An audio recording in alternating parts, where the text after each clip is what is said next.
महायुतीचा विजय व्हावा म्हणून महायुतीनं इथे उमेदवार दिला नव्हता, मात्र त्याचा काही फारसा परिणाम झालेला नाही। अजय चौधरी विजयी झालेले आहेत।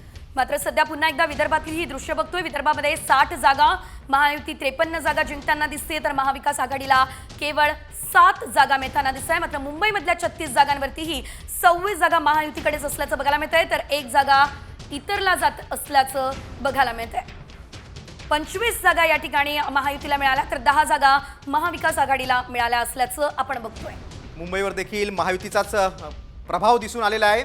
सगळं लोकसभेतला जी पिछाड झाली होती ती महायुतीनं विधानसभेला मात्र मोठ्या फरकानं भरून काढलेली आहे असं आपण म्हणू शकतो। निश्चितच, आणि लोकसभेनंतर महायुती ज्या प्रकारे कामाला लागलेली होती आणि जो एक नरेटिव्ह जनतेमध्ये सेट करण्याचा प्रयत्न करण्यात आलेला होता, त्याचा फायदा महायुतीला होताना दिसतोय।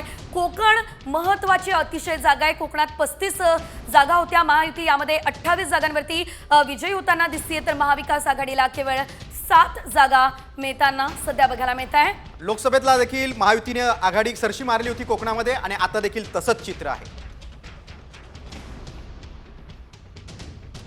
तर कोकणामधल्या या 35 मतदारसंघांचं चित्र, महायुती 28 जागांवरती कोकणामध्ये विजयी झाली असल्याचं सध्या बघायला मिळत आहे। तर महायुतीचे जे महत्त्वाचे उमेदवार होते ते सर्व विजयी झालेले आहेत, आणि महाविकास आघाडीचे मात्र केवळ 7च उमेदवार या ठिकाणी विजयी झाले असल्याचं बघायला मिळत आहे। मात्र अपक्षांनी किंवा इतर लहान पक्षांनी देखील या ठिकाणी खातं उघडलेलं नाहीये।